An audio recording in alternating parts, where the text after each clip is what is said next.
Hello everyone, welcome to the YouTube channel of Sarathi institute of law. जैसा कि आपको पता है, लाइफ इंश्योरेंस कॉर्पोरेशन यानी LIC के अंदर AAO असिस्टेंट एडमिनिस्ट्रेटिव ऑफिसर की बहुत अच्छी वैकेंसीज आई है। लीगल फील्ड के अंदर 30 वैकेंसीज आपके इसके अंदर नोटिफाई हुई हैं। तो इससे रिलेटेड आपकी क्या एलिजिबिलिटी है, क्या आपका एग्जाम पैटर्न रहता है, एक ब्रीफ वीडियो तो आप ऑलरेडी हमारे चैनल पे जाके देख सकते हैं, वो ऑलरेडी हमने बना रखा है। आज हम इस वीडियो के अंदर डिस्कस करेंगे कि क्या एग्जाम पैटर्न रहता है, कितनी स्टेजेस रहती हैं, सिलेबस क्या रहता है, उससे रिलेटेड आज सारी जानकारी हम इस वीडियो के अंदर देखेंगे। So let us see the stages of examination and what are the phases which are involved in it. तो आपका एग्जाम है लाइफ इंश्योरेंस कॉर्पोरेशन में असिस्टेंट एडमिनिस्ट्रेटिव ऑफिसर लीगल का। और जैसा कि हम यूजुअली देखते हैं एग्जाम्स के अंदर 3 स्टेज, वही 3 स्टेजेस या फेजेस इसके अंदर है। Phase first is for preliminary examination, phase second is for mains examination and phase third is for interview. अब हम ब्रीफली डिस्कस करते हैं कि प्रिलिमिनरी एग्जामिनेशन का जो फेज फर्स्ट है उसके अंदर क्या क्या इसमें आपको गिवन है नोटिफिकेशन में। तो देखिए, preliminary examination consisting of objective test will be conducted online. तो जो आपका प्री एग्जाम होगा वो एक ऑब्जेक्टिव टेस्ट होगा, यानी MCQ बेस्ड, ABCD 4 ऑप्शन होंगे, आपको एक सेलेक्ट करना पड़ेगा और वो ऑनलाइन ही होगा। ऑनलाइन कंप्यूटर बेस्ड एग्जाम होगा, ऑफलाइन पेपर बेस्ड आपका नहीं होगा। The test will have 3 section. जो आपका प्री का टेस्ट होगा उसके 3 सेक्शन होंगे और हर एक सेक्शन का आपको सेपरेट टाइमिंग मिलेगा। अब कौन कौन से 3 होंगे वो हम आगे देखेंगे। Negative marking system is incorporated in pre examination. इसके अंदर नेगेटिव मार्किंग भी आपका इनकॉर्पोरेटेड है और हर गलत आंसर के लिए आपका 1/4 मार्क काटा जाएगा। ठीक है, आगे देखिए। If a question is left blank, यानी कि अनअटेम्प्टेड अगर किसी कैंडिडेट ने छोड़ दिया है तो उसके लिए कोई भी पेनल्टी आप पे नहीं लगाई जाएगी। The minimum marks to be obtained in each section and the cutoff marks for each section and in the aggregate shall be decided by LIC. Candidates have to qualify in each of the 3 sections separately.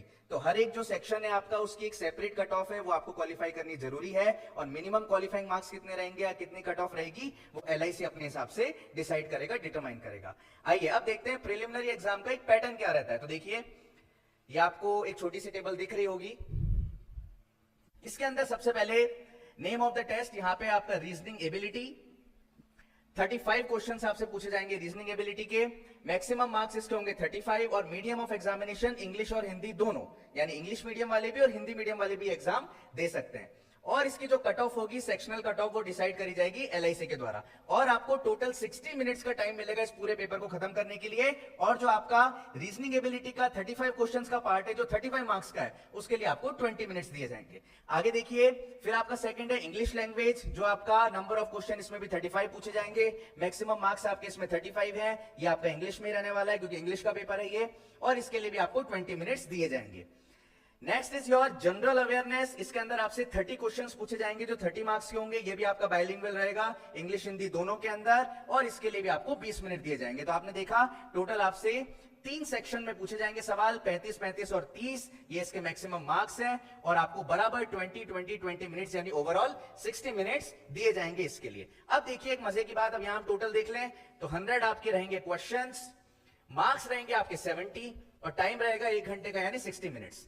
तो यहां आप देखें तो 35 और 30 तो आपका 100 बनना चाहिए, यहां 70 क्यों है? तो देखिए यहां पर एक स्टार लगा के इन्होंने एक नोट डाल रखा है, general awareness paper will be qualifying in nature and marks thereof will not be counted for ranking candidates approximately 20 times of number of vacancies in each category subject to the availability। तो सबसे पहले तो pre में कितने लोग पास करने वाले हैं?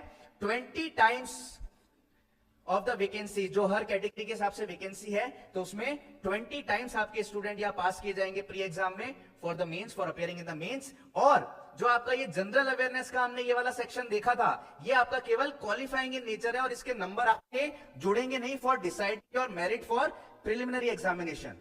मतलब प्री में कितने नंबर आए जिससे आप क्वालिफाई करके मेंस दे पाओ, उसमें जो आपके नंबर जोड़े जाएंगे उन नंबरों के अंदर ही जनरल अवेयरनेस वाला आपका नहीं जोड़ा जाएगा, ये केवल क्वालिफाइंग नेचर का है। तो देखिए थोड़ी सी अतरंगी सी बात यहां पर है।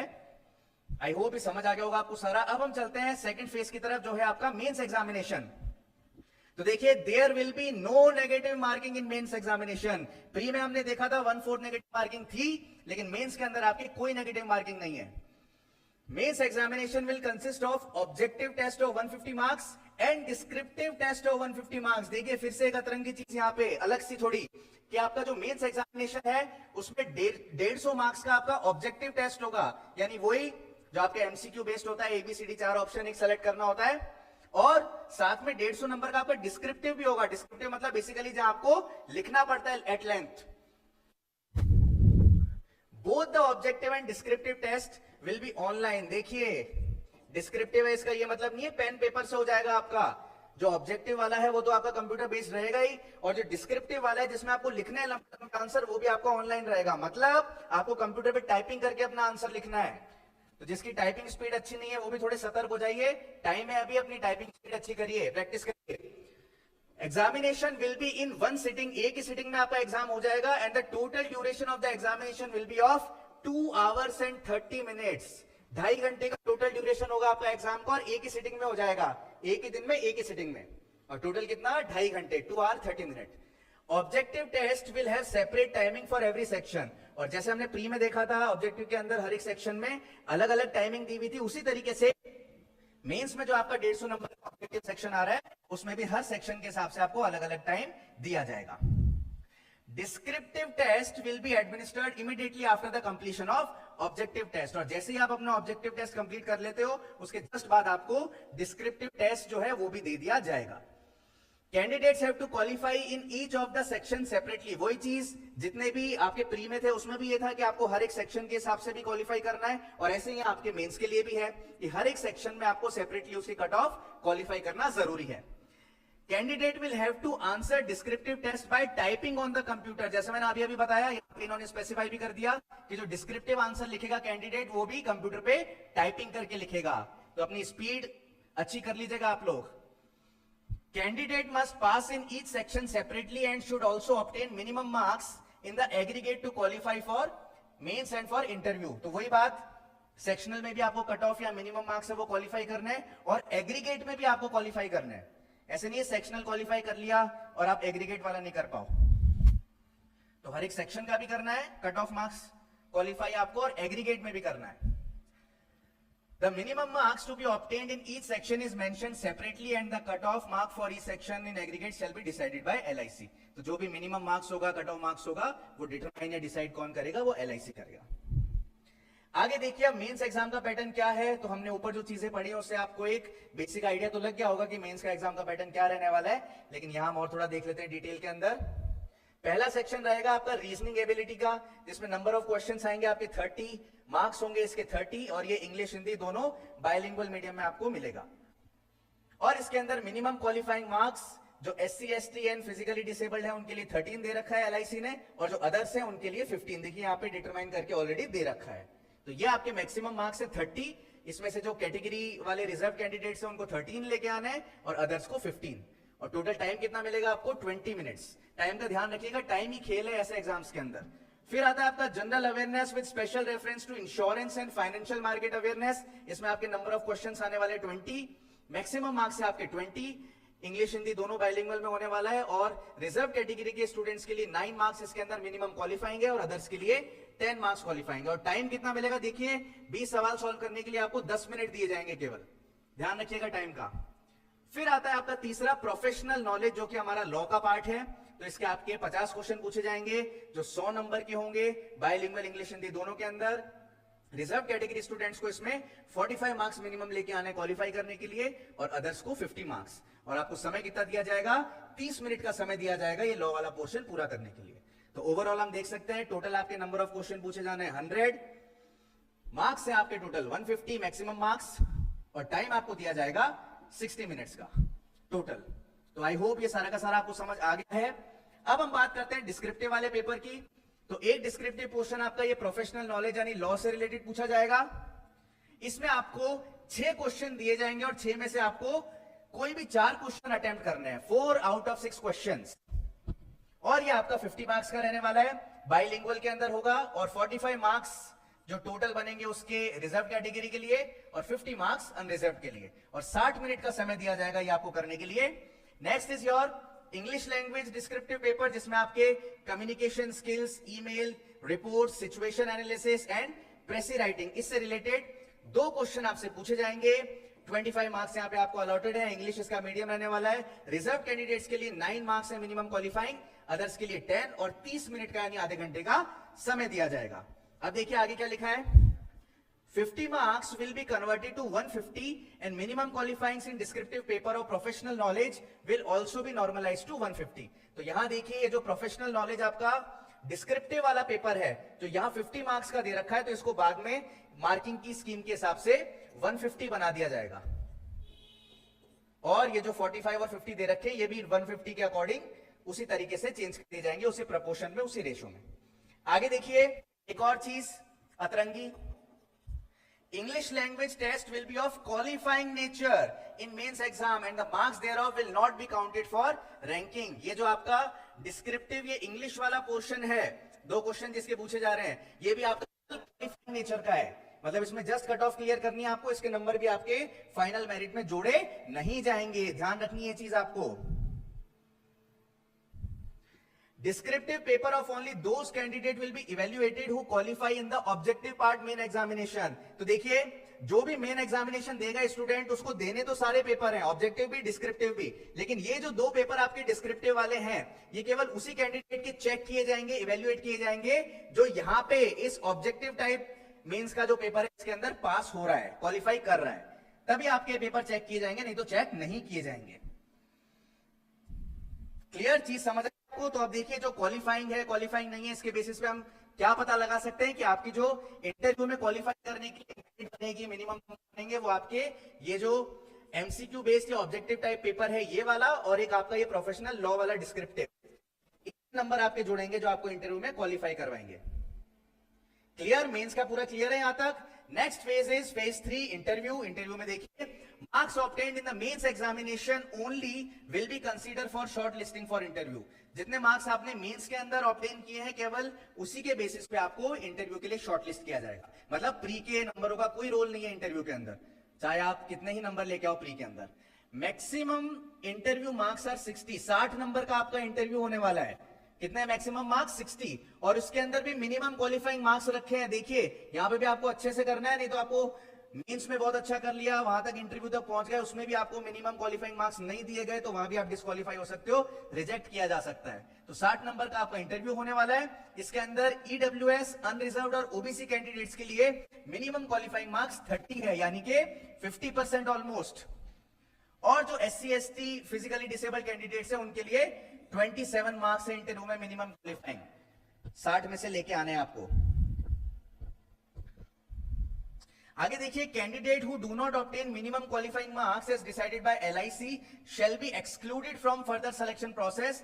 Decision of LIC in this regard shall be final. जिन कैंडिडेट्स के मिनिमम क्वालिफाइंग मार्क्स नहीं बन रहे होंगे वो इस सिलेक्शन प्रोसेस से बाहर निकाल दिए जाएंगे। क्लियर? आगे देखिए number of candidates to be called for interview. Mains exam होने के बाद कितने नंबर ऑफ कैंडिडेट्स बुलाए जाएंगे इंटरव्यू के लिए? तो वो रहेगा approximately 3 times the number of vacancies. Total vacancies आपकी जितनी है उसका ऑलमोस्ट 3 गुना, यानी एक सीट पे 3 लोगों को बुलाया जाएगा इंटरव्यू के लिए। और जो आपका मेरिट का ऑर्डर बनेगा वो बनेगा आपका as per total marks in mains examination and interview. वही जो आपका रहता है, मेंस और इंटरव्यू दोनों के नंबर मिला के आपकी ओवरऑल मेरिट बनाई जाएगी। और अगर सिमिलर मार्क्स आ रहे हैं 2 स्टूडेंट्स के तो उसका फाइनल रैंकिंग का क्या रहेगा क्राइटेरिया? तो ये आप देख सकते हैं इसके अंदर, अगर किसी की पोस्ट ग्रेजुएशन या आगे की क्वालिफिकेशन ज्यादा है उसको प्रेफर किया जाएगा, मेरिट में ऊपर रखा जाएगा। अगर वो भी बराबर है तो फिर आपका एज में बड़ा वो ऊपर रहेगा। और इसके अलावा भी एलआईसी बाउंड नहीं है कि कोई सिमिलर मार्क्स पे आ रहा है तो नीचे के सारे स्टूडेंट्स लेने पड़े। कई बार ऐसा होता है ना कि जो बिल्कुल आखिरी रैंक होती है उसमें बहुत सारे स्टूडेंट इक्वली आ रहे हैं तो सबको अंदर ले लेते हैं। एलआईसी बाउंड नहीं है, उसका डिस्क्रिप्शन है, अगर वो लेना चाहे तो ठीक है या फिर वो नहीं लेना चाहे तो नहीं लेगा। दूसरा एक सिंपल सा पॉइंट, जो भी बाहर से कैंडिडेट आएंगे आउट स्टेशन से इंटरव्यू देने के लिए, सिर्फ इंटरव्यू की बात कर रहा हूं, मेंस प्री की नहीं, इंटरव्यू के लिए उनको एक तरीके से आने जाने का जो ट्रेवलिंग एक्सपेंस या वो है वो रिएम्बर्स किया जाएगा। कोई भी कंटिजेंसी या वेट लिस्ट कैंडिडेट्स की नहीं निकाली जाएगी। जो सक्सेसफुल है, सिलेक्टेड है, केवल वो ही है, जो नहीं है उनकी कोई भी किसी भी तरीके की वेट लिस्ट नहीं निकाली जाएगी। ये क्लियर कर दिया गया है इस नोटिफिकेशन के अंदर। Marks obtained in mains examination plus marks obtained in interview will be considered for final merit listing of the candidate subject to minimum marks in both the exam. तो मेंस के marks, interview के marks दोनों जो और आप सारी चीजों के अंदर जो आपके सेक्शनल कट ऑफ या मिनिमम क्वालिफाइंग क्राइटेरिया उनको क्लियर करते हुए आगे आ रहे हो, वो सब करके आपका फाइनल मेरिट यहाँ पे निकाली जाएगी। क्लियर?